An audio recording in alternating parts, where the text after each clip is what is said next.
Hello friend, welcome back to my channel. आज जनवरी की 6 तारीख है और इस वीडियो में पिटूनिया के पौधे से ज़्यादा ब्लूमिंग लेने के लिए 4 इंपॉर्टेंट टिप्स को लेकर आया हूँ। इन्हीं टिप्स को मैं अपने इन पौधों पर भी यूज़ करता हूँ, जिससे अभी मेरे इन पौधों में हैवी ब्लूमिंग देखने को मिल रही है। फ्रेंड, हमारे यहाँ पर पिटूनिया के पौधे का जो मेन ग्रोइंग सीजन रहता है वो नवंबर से लेकर मार्च या फिर अप्रैल के महीने तक का रहता है। इसके बाद तेज़ गर्मी के कारण ये पौधे सूख जाते हैं और इनकी लाइफ साइकिल यहीं पर एंड हो जाती है। इस समय इनके बीजों को स्टोर करके इनके अगले ग्रोइंग सीजन के लिए रखा जा सकता है। इन पौधों को मैंने जब से ख़रीदा था उसके बाद टाइम टू टाइम इनसे रिलेटेड कई वीडियो आपके साथ शेयर भी किए थे। उन सभी वीडियो का लिंक मैंने डिस्क्रिप्शन बॉक्स में दे दिया है। सर्दियों के इन सीजनल पौधों से ज़्यादा फूल लेने के लिए जो सबसे पहली रिक्वायरमेंट है वह है इनकी सनलाइट की रिक्वायरमेंट। इन पौधों में फ्लावरिंग को प्रमोट करने वाले हार्मोन तभी एक्टिवेट होते हैं जब इन पौधों पर आजकल की लगभग 5 से 6 घंटों की प्रॉपर धूप पड़ती है। आजकल की धूप में ज़्यादा गर्मी नहीं होती, इसलिए कोशिश करें कि इन पौधों को ऐसी जगह पर रखा जाए जहाँ पर इनको एक प्रॉपर सनलाइट मिल जाए। वैसे इन पौधों के लिए सुबह की धूप ज़्यादा फायदेमंद रहती है। एक प्रॉपर सनलाइट से जहाँ इनकी फ्लावरिंग भी बढ़ती है, वहीं रात में ओस के कारण जो भी पत्तियों और फूलों में नमी आती है वो भी सूख जाती है। अगर आप इन पौधों को कम धूप वाली जगह पर रखेंगे तो इन पर ब्लूमिंग तो कम होगी ही, साथ ही प्लांट की ब्रांचेज में नमी ज़्यादा रहने के कारण प्लांट पर फंगस या फिर इंसेक्ट का अटैक भी हो सकता है। एक प्रॉपर सनलाइट वाली लोकेशन में रखने के बाद जो दूसरा काम हमें करना है वो है मुरझाए हुए पौधों की पिंचिंग करना। पिटूनिया के पौधों में जब फूल आते हैं तो वे 2 या 3 दिनों के बाद सूख जाते हैं और इन सूखे फूलों को प्लांट से हटाने से ही इन पौधों में नई नई कलियां बनती हैं, जिससे प्लांट बुशी भी होता है। जो साथ ही पौधों को ग्रो करते हैं वे रेगुलर वे में प्लांट से सूखे हुए फूलों को हटाते ही हैं, लेकिन सूखे हुए फूलों को इस तरह हटाना है कि फ्लावर का बेस वाला ग्रीन पार्ट भी फूलों के साथ अलग हो जाए। सिर्फ सूखे फूलों को हटाने से प्लांट पर नई कलियां नहीं बनती, इसलिए जब भी आप इन सूखे हुए फूलों को प्लांट से हटाएं तो फूल के साथ इसके ग्रीन वाले पार्ट को भी हटाएं। कुछ दिन पहले जब मैंने इस प्लांट की केयर से रिलेटेड एक वीडियो शेयर किया था तो एक साथी का कमेंट आया था कि पिंचिंग करने के बाद भी नई कलियां नहीं बन रही हैं। इसका यही कारण है कि ज़्यादातर लोग बस प्लांट से सूखे हुए फूलों को ही हटाते हैं, जिससे वो खराब फूल तो प्लांट से हट जाते हैं, लेकिन इस मेथड में नई कलियां नहीं बन पाती। मैंने जिन जगहों से इस प्लांट के स्पेंट फूलों को पिंच किया था वहाँ पर से अभी काफ़ी ज़्यादा नई कलियाँ भी बनना शुरू हो गई हैं।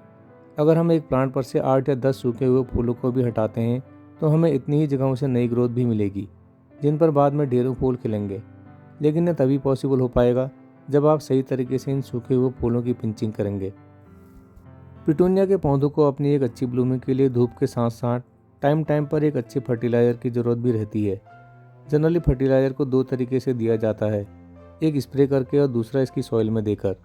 पिटूनिया के प्लांट पर हमको फर्टिलाइज़र इसकी सॉइल में ही देना है, क्योंकि स्प्रे करके किसी भी फर्टिलाइज़र को देने से इसके फ्लावर भी गीले हो जाते हैं। इसलिए इस तरह के सीजनल पौधों को सॉइल में फर्टिलाइज़र देना ज़्यादा बेटर होता है। स्प्रे फॉर्म में हम ज़्यादातर परमानेंट पौधों को ही फर्टिलाइज़र देते हैं। मैं भी इन पौधों पर किसी भी फर्टिलाइज़र को यूज़ नहीं कर रहा हूँ, क्योंकि रिसेंटली मैंने इन पौधों पर डीएपी के लिक्विड फर्टिलाइज़र का यूज़ किया था, लेकिन इस बार मैं इन पर एनपीके फर्टिलाइज़र का यूज़ करूँगा। सर्दियों में एनपीके और डीएपी एक गर्मी देने वाले फर्टिलाइज़र की तरह काम करते हैं, जिससे पौधों की जड़ में न्यूट्रिएंट मिलने के साथ साथ एक गर्माहट भी बनी रहती है। क्योंकि फ्रेंड, ये पौधे बाहर आउटडोर कंडीशन में ही ग्रो किए जाते हैं और आजकल की तेज़ ठंड और ओस इन पौधों की ग्रोथ को स्लो कर देती है। इसलिए सर्दी में पौधों पर एनपीके या डीपीए जैसे केमिकल फर्टिलाइज़र यूज़ करने से कोई नुकसान नहीं रहता। मैं जनरली ऑर्गेनिक फर्टिलाइज़र का यूज़ ही करता हूँ, लेकिन नवंबर से लेकर फरवरी तक मैं डीएपी या एनपीके जैसे केमिकल फर्टिलाइज़र का यूज़ भी कर लेता हूँ, क्योंकि ये एक गर्माहट देने वाले फर्टिलाइज़र होते हैं। बस इन फर्टिलाइज़र को आप अपने सब्जियों वाले पौधों में यूज़ ना करें। जो साथ ही फिर भी ऑर्गेनिक फर्टिलाइज़र का यूज़ ही करना चाहते हैं तो आप सरसों की खली के लिक्विड फर्टिलाइज़र का यूज़ कर सकते हैं। ये भी सर्दियों के पौधों में गर्माहट देती है। इसके बाद इन पौधों से एक अच्छी ब्लूमिंग के लिए जो चौथा काम हमें करना है वो है इनको सही तरीके से पानी देना। इनको पानी आप तभी दें जब आपको टॉप मोस्ट सॉइल ऊपर से ड्राई दिखाई दे। मैं आजकल अपने इन पौधों को 2 दिन के गैप में पानी दे रहा हूँ। आप अपनी एरिया के टेम्परेचर के अकॉर्डिंग ही इनको पानी दें, क्योंकि हर जगह के मौसम में थोड़ा बहुत अंतर रहता ही है। बस पानी देते समय इतना ध्यान रखें कि पानी इनकी पत्तियों में देने के बजाय डायरेक्ट सॉइल में दें, क्योंकि फ्रेंड, एक तो इन पौधों पर रात को वैसे ही तेज़ ठंड और ओस पड़ती है, ऊपर से इनकी पत्तियों और फूलों में पानी पड़ गया तो फिर इनकी ग्रोथ और स्लो हो जाती है। फिर हम सोचते हैं कि सही मिट्टी और सही फर्टिलाइज़र देने के बाद भी प्लांट पर फ्लावरिंग कम क्यों हो रही है। आजकल पानी देने का सबसे अच्छा तरीका तो यही है कि इन पौधों को सुबह 9 से 10 बजे के आसपास पानी दे दिया जाए, जिससे कि दिन भर की धूप में प्लांट इस पानी को एब्जॉर्ब कर लें।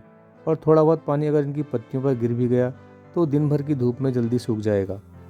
साथ ही फ्रेंड, हफ्ते में एक बार जब इनकी सोइल ड्राई हो जाए उस समय आप इनकी हल्की सी गुड़ाई भी कर लें, क्योंकि गमले में लगे पौधों की जड़ों में हवा का सर्कुलेशन कम ही रहता है।